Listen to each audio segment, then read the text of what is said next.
From the other side of the Footlights, here is WHRO FM critic M.D. Ridge.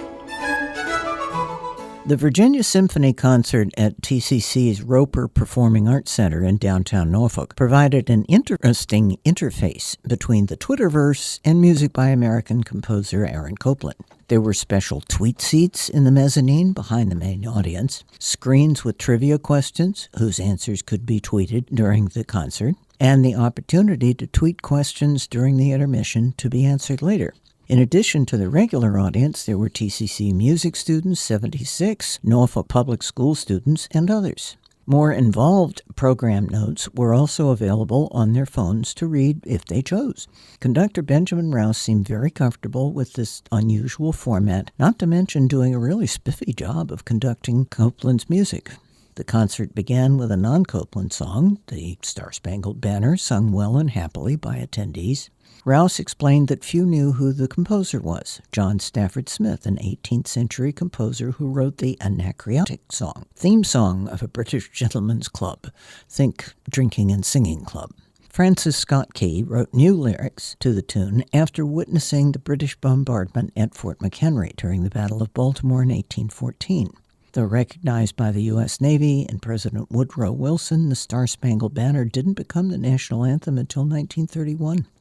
Premiered in 1943 by the Cincinnati Symphony Orchestra under conductor Eugene Goosens, Copland's now familiar Fanfare for the Common Man followed, with a stunning clap of physically arresting percussion and the symphony's splendid stirring brass section, first one trumpet, then two, then three, and French horns and trombones and tuba, in what came to be Copland's distinctive style.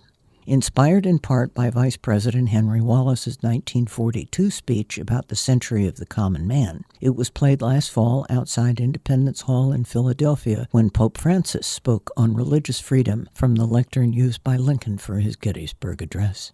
A week after the attack at Pearl Harbor, Andrei Kostelanetz commissioned Copland to write a, quote, musical portrait of an eminent American. Rouse pointed out that for Lincoln Portrait, Copland had used American folk songs, Camptown Races, and Springfield Mountain, demonstrating with the orchestra how the composer had slowed the tunes down and made it less jaunty. Lincoln Portrait was scored for orchestra and speaker. In this case, the narrator was TCC President Dr. Edna Berry Calavani, who handled the role well. After the rousing beginning with woodwinds and strings and angular lines at perfect intervals, Dr. Berry Calavani forthrightly intoned lines descriptive of Lincoln, a quiet and melancholy man. Alternating with the orchestra, the narrative was taken from Lincoln's own speeches, from fellow citizens we cannot escape history to the eternal struggle between two principles, right and wrong, and the final government of the people, by the people, and for the people shall not perish from the earth. Rouse was crisply erect, attentive, and engaging, bringing out satisfying dynamics. After the interval, Rouse answered some of the audience's tweets. What's the most difficult to play, and why? Principal trumpet David Vonderheide replied, Appalachian Springs, citing the work's challenging dynamics. Another tweet asked about Copland's influence on modern composers, and Rouse noted movie composer John Williams in the film Saving Private Ryan. Asked what his favorite Copland piece to conduct was, Rouse answered the Clarinet Concerto. Appalachian Spring, which premiered in 1944, was commissioned as a ballet for the acclaimed dancer Martha Graham, with stark sets by Isamu Noguchi at a time when Japanese Americans were still interned. On a screen, Rouse used still pictures from the ballet to explain the story of 19th century American pioneers and their challenges. Copland condensed and reorchestrated the ballet score into the Appalachian Spring Suite, whose central theme was the 1848 Shaker tune Simple Gifts. In the 1940s, no one outside the Shakers knew the tune. The ballet's title came from an actual spring of water, not the season.